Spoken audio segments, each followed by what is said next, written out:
Overnight, a huge shift in the Prime Minister's priorities.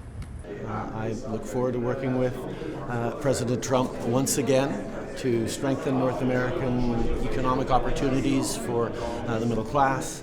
Trade may become one of the bigger hurdles between the two leaders. Canada says it's preparing for tariffs. We have been very, very conscientious, very systematic about maintaining our relationship. A potential irritant, Trump's promise to deport illegal immigrants en masse. We need to have the first conversations with the Trump administration. We will work through the CBSA, which is in charge of our border protection. They're also readying for Trump to push harder on his demand that Canada up its spending on NATO. My responsibility is to the Canadian Armed Forces and the Canadians. We're investing significantly in our defense capabilities.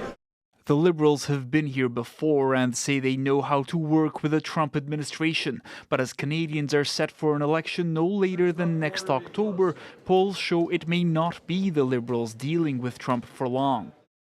In a tweet, Conservative leader Pierre Poilievre congratulated the president-elect, stating in part, "The U.S. is Canada's best friend and biggest trading partner, and I will work with the president to benefit both countries." He also used the opportunity to attack the Prime Minister. President Trump must not understand, must actually find kind of humorous, is that while he wants to take jobs from other countries and give them to Americans, he sees here in Canada a Prime Minister that wants to help him do it. Once again, the leader of the opposition needs to get his facts straight. Sources tell CBC News Trudeau and his Liberal caucus spent all of their meeting on Wednesday speaking exclusively about the results of the U.S. election, putting to a halt talk of some of his own MPs trying to oust him as leader, at least for now. Rafi Boudjikani on CBC News, Ottawa. Our chief political correspondent, Rosie Barton, is back here. I don't think you ever left, actually. You definitely didn't leave. So, Rosie, the Prime Minister, I gather, spoke directly, finally today, with President-elect Trump.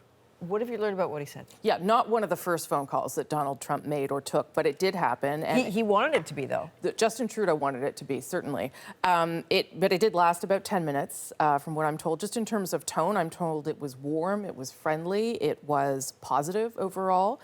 The Prime Minister congratulated Donald Trump, and then he went on to tell Donald Trump the story of Justin Trudeau's own father, who left politics and then came back. And I'm told Donald Trump enjoyed that story and said nice things about Pierre Elliott Trudeau.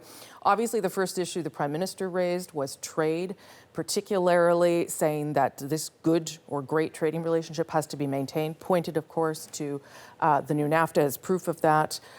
They did discuss China and what they believe to be unfair market distortions. I'm told that the president-elect was very interested in what Canada has done in terms of tariffs against China on EVs and steel. They talked a little bit about American security, and they agreed to keep talking and to get together when it made sense. So their staff will now pick this up, continue the conversation, and there'll be a meeting at some point in time. So that's the business end of it, but there have to be lessons in this whole experience, both about Donald Trump's win and Kamala Harris's loss, lessons for the Trudeau government. Yeah, you know what, I have talked a lot about bad election cycles for incumbents and progressive. That is something resonating deeply with Justin Trudeau's Liberals today. One of the factors, of course, that led to that loss last night was failure to address the economic crisis. That's an anxiety here, too. There are lessons for the Liberals in this, and they are well aware that they have to get better at messaging around economic issues. On the flip side, some Conservatives feel really validated by what happened in the United States last night. The promises from the president on issues like cutting income taxes, stopping crime, pushing back on the establishment, all very much things that Pierre Poilievre is talking about too.